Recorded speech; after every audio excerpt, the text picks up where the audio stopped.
ये कहानी है अंधी दौड़। धन दौलत सेना जमीन शोहरत किसी चीज की उसे कोई कमी नहीं थी। इतना सब कुछ होने के बाद भी राजेश को जिस एक चीज की कमी थी वह था संतान सुख। राजेश ने संतान पाने के लिए हर वह तरीका अपनाया जो अपना सकता था।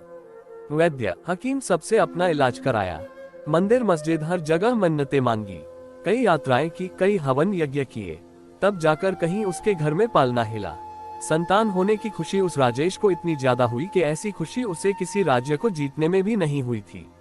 इस खुशी को अपनी प्रजा के साथ बांटने के लिए राजेश ने एक ऐलान किया कि अगले दिन 7 बजे वह अपने महल के दरवाजे लोगों के लिए खोल देगा और जो भी व्यक्ति जिस भी वस्तु पर हाथ रखेगा वह उसको दे दी जाएगी। जैसे जंगल में आग फैलती है वैसे यह खबर पूरे राज्य में फैल गई। पूरे राज्य में बस अब इसी की चर्चाएं होने लगी। लोग गुट बनाकर एक दूसरे से विचार विमर्श करके योजनाएं बनाने लगे कि वह किन किन वस्तुओं पर हाथ रखेंगे।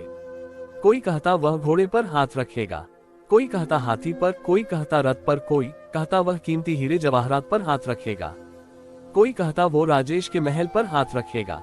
लोगों ने अपने अपने हिसाब से तय कर लिया कि वह किन किन वस्तुओं को हाथ लगाकर अपना बना लेंगे।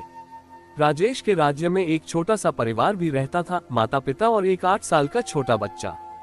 जब हर तरफ इसी बात की चर्चा हो रही थी तो उस बच्चे के मन में जिज्ञासा उठी और उसने अपने माता पिता से कहा कि मुझे भी आप कल राजेश के महल में लेकर चलिएगा, मुझे भी कुछ चाहिए। बच्चे के माता पिता ने उसे बहुत समझाया कि तुम अभी छोटे हो, तुम्हें भला इन सब से क्या मतलब, लेकिन बच्चा जिद पकड़कर बैठ गया। बच्चे की जिद के आगे उसके माता पिता ने हार मान ली और बच्चे को भी वहां ले जाने का तय हुआ। राजेश के आदेश अनुसार अगले दिन 7 बजे राजेश के महल के द्वार खोल दिए गए। वहां पर पहले से ही हजारों की तादाद में लोग मौजूद थे। जैसे ही द्वार खुले सब अंदर घुसे और अपने हिसाब से हर कीमती से कीमती वस्तुओं पर हाथ रखकर उसे अपना बनाने लगे। इस भीड़ में वह 6 साल का बच्चा भी था जो अपने माता पिता के साथ आया था। बच्चे ने भीड़ में अपने माता पिता से हाथ छुड़ा लिया और कहीं गायब हो गया। बच्चे को अपने साथ न पाकर उसके माता पिता बहुत परेशान हो गए और उसे इधर उधर ढूंढने लगे। थोड़ी देर बाद माता पिता ने देखा कि उनका बच्चा तेज दौड़ लगाते हुए सीधे राजेश के सिंहासन की तरफ जा रहा था।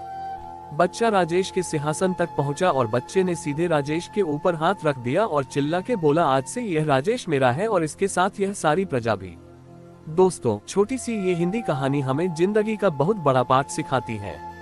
हम जीवन भर क्षणभंगुर और विनाशी वस्तुओं के पीछे दौड़ते रहते हैं। हमें लगता है कि इन वस्तुओं को पाकर हमें सुख मिलेगा, हमें आनंद मिलेगा, और इन सब में हम उस अविनाशी शक्ति को भूल जाते हैं जिसने हम सबको बनाया है, जिसे पाकर हम धन्य हो सकते हैं। अपने जीवन की फालतू की रेस से थोड़ा समय निकालकर ध्यान लगाकर सोचिए कि जिन चीजों के लिए इतनी भागदौड़ मचा रहे हो, क्या हमारे जीवन का यही लक्ष्य है? क्या हम किसी छोटे और झूठे लक्ष्य का पीछा कर रहे हैं जो ज्यादा दिनों तक नहीं टिकने वाला? क्या हमें ऐसी चीजों के पीछे अंधी दौड़ लगानी चाहिए जो एक दिन खत्म हो जाएगी?